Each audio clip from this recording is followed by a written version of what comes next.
Hello, everyone, and welcome to the Dex Divers podcast, episode 9 on Thursday, the 2nd of April, 2026. And today is quite a lot of stuff going to be covered today, from Pokopia news to more Legends ZA news, and of course, more TCG news and more in the world of Pokemon and, of course, Pokemon Go. And tonight we are joined by James London. Welcome in, bro. Hello. Hello. And so let's carry on and see how we do and catch 'em all.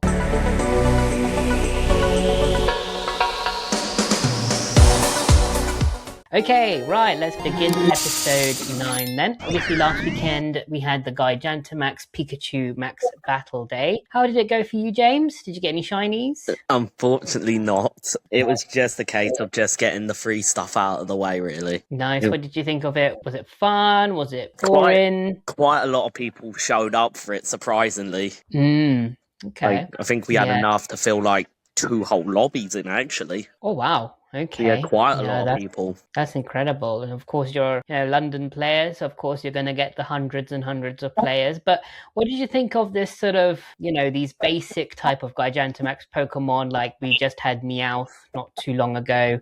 Obviously, Pikachu now, possibly Eevee in the future. Do you think it's great that we're having them? Or do you feel that basically Pokemon Go should focus on more meta-relevant Gigantamaxes? Personally, I think doing the solo ones of the babies is a lot better than having a big meta one, because regardless whether or not people like it, Zacian and Zamazenta is always going to be meta, and it's just give the other Pokemon a bit of a chance, honestly. Yeah. Okay. Yeah, I get it. And I mean, I felt like I played myself in the town of Bexhill during that weekend, and obviously it's not a massive town, but it is obviously good sized community. But even then, like for that good sized community, it was still manageable. To an extent, with the mushrooms and the number of people and invites. So obviously Pikachu was still tanky, I would say, with the surf move. So the surf move made it really tanky at times. That was the only thing I found problematic. What about you? Yeah. You know what? Yeah. For some reason, I wasn't originally going to go to London for this one because I thought it would be easy, with low CP. I did a lobby with 27 people and we couldn't do it. Oh, there you go. Even though we all had ground types ready to go. Yeah, so Excadrills are not always going to be successful, because even when the Pikachu has the surf, you're in trouble pretty much, aren't you? Yeah. For the ground type Pokemon. Anyway, all in all, I think it looked like it was fun. It definitely goes with the Pokemon celebrations anyway. Pikachu is at the helm of those celebrations of Pokemon and Pokemon Go. So, the best time to bring it would be now anyway. But yes, it was tanky with surf. It was a good one, I think, for any community, regardless of the size, basically. Anyway, let's move on. We had a very interesting last minute addition to the shockingly good time event, which was Mimikyu making its appearance on midnight on, was it Tuesday? On Tuesday, yeah. And so obviously it would appear in its disguised form in the wild. You can change it into its busted form, which protects it from one charged and attack but lower its defense. Very interesting last minute addition. Obviously it was appearing during the Pikachu as well Spotlight Hour as well. What did you think about Mimikyu making its last sort of midnight appearance? I feel like a lot of people were waiting on Mimikyu because there is one glaring thing that people did notice about Mimikyu, is that it's going to be a really, really busted PvP Pokemon. It's going to be a really busted one. But what did you think of the way that Pokemon Go released it? Did you think they did it in the right way? Did you think they could have done it in any better way? I think they did it in the most perfect way possible during a Pikachu event. With the lore surrounding it, it wants to be a Pikachu, so you're going to get it among Pikachus, so they perfectly timed it. Yeah, I definitely agree with the Pikachu theme. In fact, we actually did a last minute competition on the Dex Divers, which obviously congratulations to Brandon and of course Permat for winning it. I don't think everyone else was aware that there was a competition, so those two people only submitted their catches and they won. But yeah, it was great to see that. Literally, I think I heard that pretty much loads of people were out, including me, out at midnight trying to get their hands on a registered Dex entry, which they've never had before, so that was quite fun. Yeah, I mean, it's great. Obviously, Mimikyu is a fan favorite for many players, so it was great to see that it came out. And of course, why not around Pikachu? The only thing I would have said that obviously the only thing, probably the drawback, is that it's one of those ghost Pokemon that people really like with the Halloween theme. And I guess that it would have been nice to have bought it during Halloween rather than sort of just bring it out now. But anyway, it is in the game. It got its Dex entry. Obviously, it's really good. I know a lot of people have managed to get hundos and GBL IVs of this thing, so I think it's going to be really great. It is a fan favorite, and it's obviously got, hopefully a shiny to come in the near future. Yeah, I'm quite looking forward to using this one because it's got one of those unique types that's really busted in the game. Oh, yeah, absolutely. Like Ghost Fairy, it's going to be in the Pokemon Go Championships for definite. Do you think, because of how good it is, do you think they'll ban it, do you think? I think they'll ban it. Honestly, I really do think they'll ban it because the fact that when you catch it, it's going to be less than 1,500. So it's perfect for all the Great League stuff. But then the fact that it basically makes it to where anyone that does use it, you've basically got 3 shields instead of 2. Yeah, so yeah, I reckon it will get banned.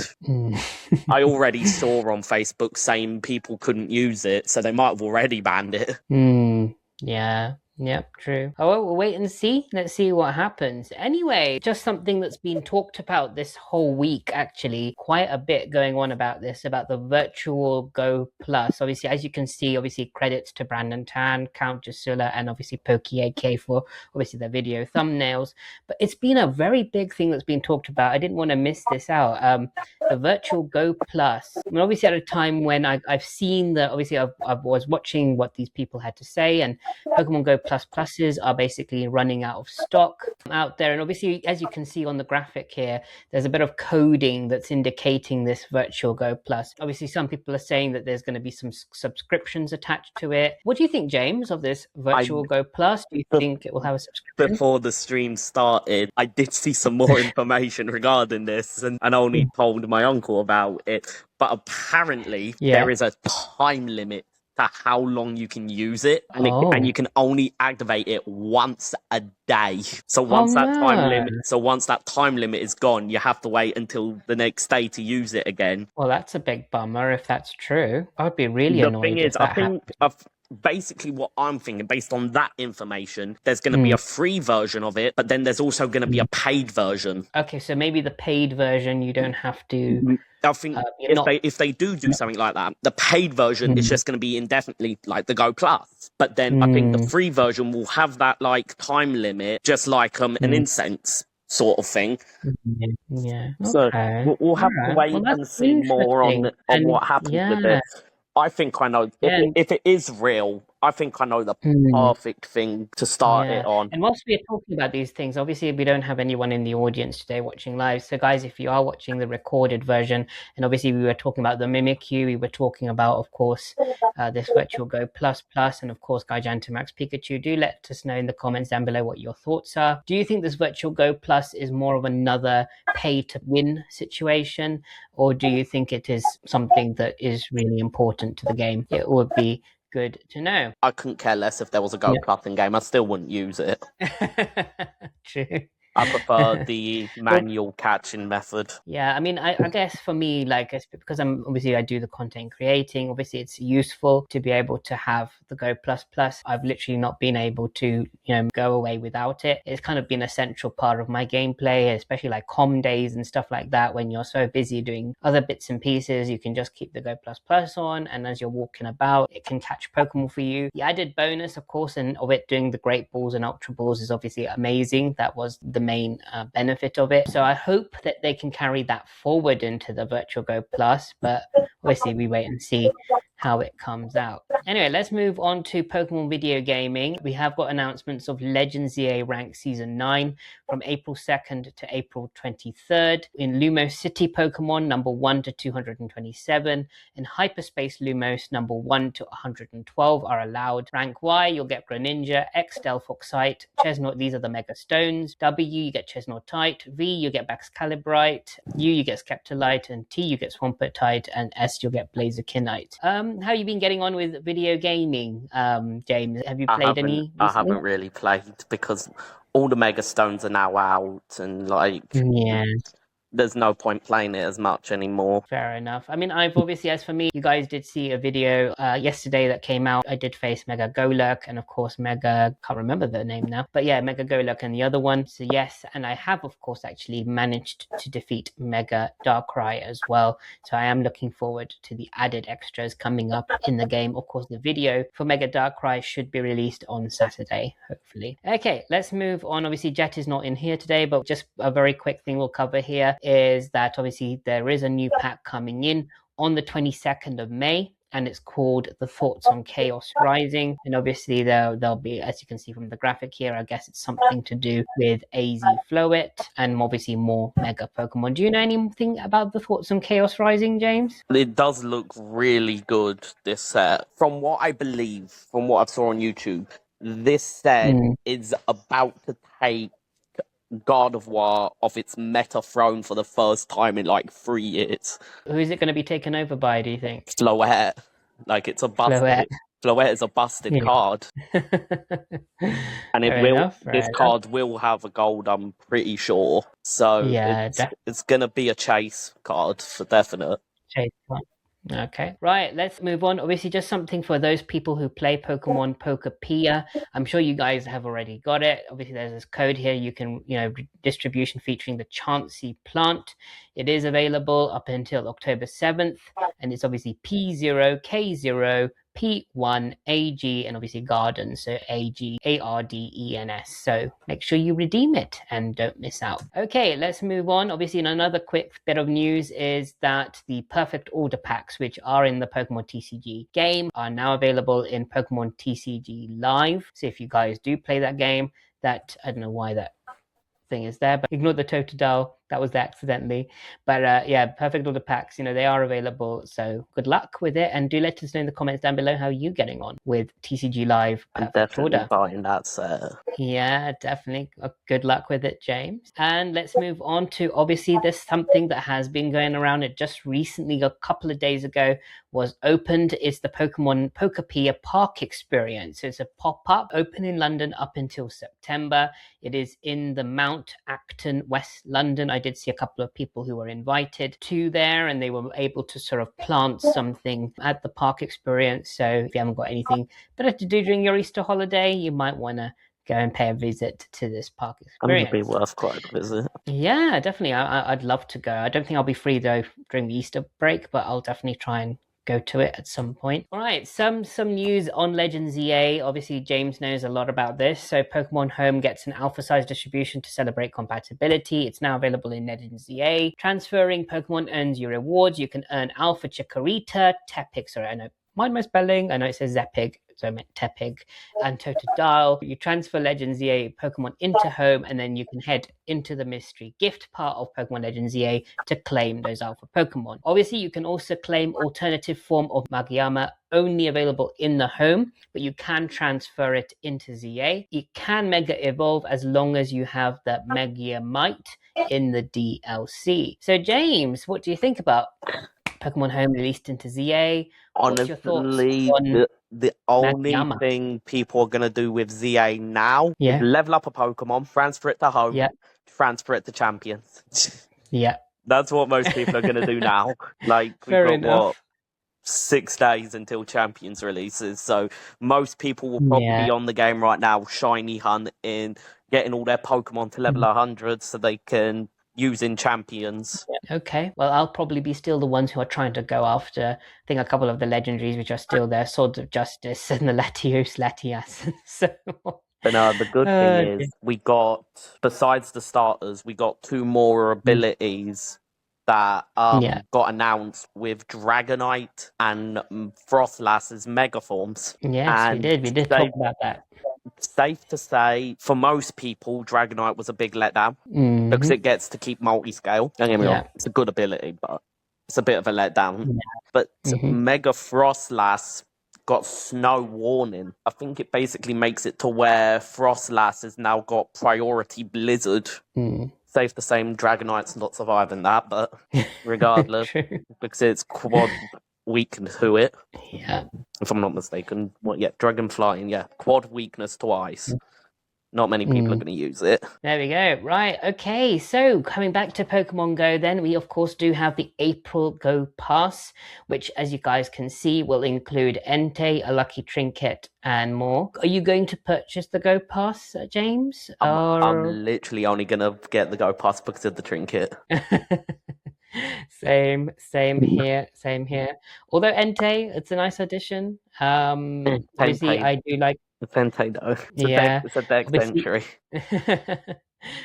And I think you do get some sort of enhancements anyway, don't you, with opening gifts and sending gifts with these from things. what I believe, double incense rank 25, more candy rank 50, and then it's the usual stuff. The usual stuff you get at 75, 50, and 25. There you go. So anyway, guys, do grab it. Obviously, trinkets don't come around all too often, so you might want to think about it. Okay, right. Another thing, this was quite something that hasn't been talked about too much, but I did see it mentioned.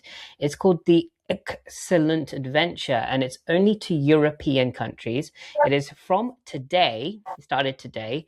It is up until the 6th of April. So you can have a chance of receiving a lucky egg from Chansey in the wild.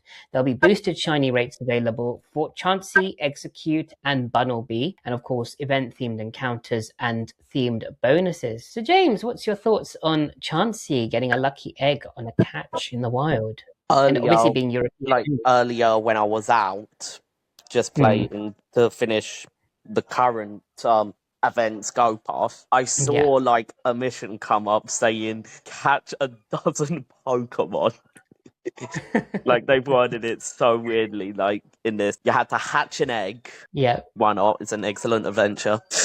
Catch a dozen Pokemon and get 2 dozen nice throws or something. So it was a weird one. But it's nice, isn't it? It's nice to have, with Easter, I guess Easter break and all that, that sort of stuff. It's nice to have something European exclusive. As much as obviously it's a bit of a, obviously a very slim event. It's not too big, but it's nice to give us a little bit of attention in the European area. We don't get any love, so it's good to see. No. Yes, absolutely. Even if it's for 4 days only, eh? It's for Easter, isn't it? Yeah. Just for Easter. Right, obviously, let's move on to Pokemon TCG Pocket Mega Shine. It says, obviously, it's already released as per, obviously, last week. Obviously, we do have a competition happening in the Dex Divers Discord. It ends on midday, Wednesday, the 22nd of April. So if you are interested, do join us on discord.gg/Dex Divers for the competition. James, how have you been getting on with TCG Pocket lately with this new set? I just collected every single diamond from the pack.